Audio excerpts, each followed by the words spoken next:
सामी साहिब हिक श्लोक में चवनि था, मूरख कर न माण, काया माया कुल जो, अचे हणंदई ओचितो, काल कहारी बाण, संगी थींदई कोन को, बुढ़ो ॿार जुवाण, सबको समय साण, हलियो वञे हेकलो। हिन जी लफ़्ज़ी माना हिन नमूने आहे, मूरख कर न माण, काया माया कुल जो। अज्ञानी मूरख माण्हूअ खे सम्झाईंदे सामी साहिब चवनि था त तूं पंहिंजे शरीर या काया या माया या धन कुल वंश खानदान ते अभिमान न कर। अचे हणंदई ओचितो, काल कहारी बाण, कॾहिं ओचितो ई ओचितो काल यानी मौत अची अहिड़ो त ज़बरदस्त बाण हणंदई जो तूं खिन पल में ई ख़तम थी वेंदे। संगी थींदई कोन को, बुढ़ो ॿार जुवान, ऐं जिन ते तो अभिमान कयो आहे उन्हनि मां हिकिड़ो बि तोसां गॾु कोन हलंदो। मरण खां पोइ तुंहिंजो साथी कोई कोन बणिबो, न बुढ़ो न जुवान ऐं न कोई को ॿार। सबको समय साण, हलियो वञे हेकलो। वक़्त जे अनुसार, समय जे अनुसार सभिनी खे मरणो आहे ऐं पोइ अकेलो ई वञिणो आहे। प्रोफेसर हरद्वाणी साहिब हिन जी ॻुझी माना हिन रीति ॿुधाई आहे, मनुष्य जो जनम भागनि सां मिलंदो आहे।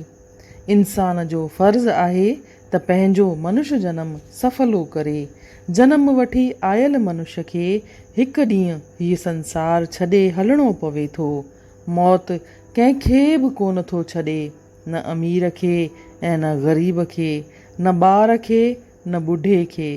हिन धरतीअ खे इन करे मृत्युलोक पिणु चवंदा आहिनि। सभिनी साह वारनि खे प्राणियुनि खे मृत्यु प्राप्त थिए थो।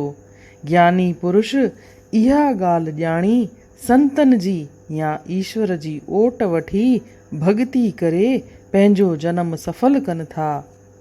मगर जेकी मूर्ख अज्ञानी ऐं अणॼाण माण्हू हूंदा आहिनि उहे प्रपंच में फासी पवनि था। माया जे प्रभाव करे अहिड़ा इंसान पंहिंजे शरीर, धन दौलत या कुल खानदान ते घमंड करण लॻनि था। किन अज्ञानी माण्हुनि खे पंहिंजे सुहिणे या सघारे शरीर जो अभिमान हूंदो आहे त किन खे अथाह कमायल नाणे जो, के वरी ऊंचे खानदान जो अहंकार धारींदा आहिनि, चए मां राजाई वंश जो आहियां वग़ैरह। मगर उन्हनि खे इहा कल कान थी पवे त काल भॻवान यानी मौत अचानक अची मथां कड़कंदो। कहिड़ो बि वॾो छो न हुजे, उनखे मरणो पवंदो ऐं अकेलो ई काल सां गॾु वञिणो पवंदो। साण कोई बि न हलंदो। जिन ते अभिमान कयो हुअईं से बि हिते ई रहिजी वेंदसि।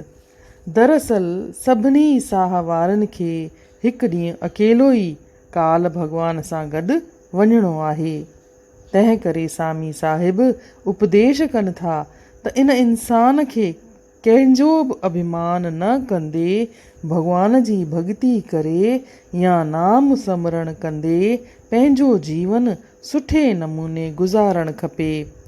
संत कबीर पिणु चवे थो, काल फिरै सिर ऊपरै, हाथों धरे कमान, कहे कबीर गहु ज्ञान को, छोड़ सकल अभिमान।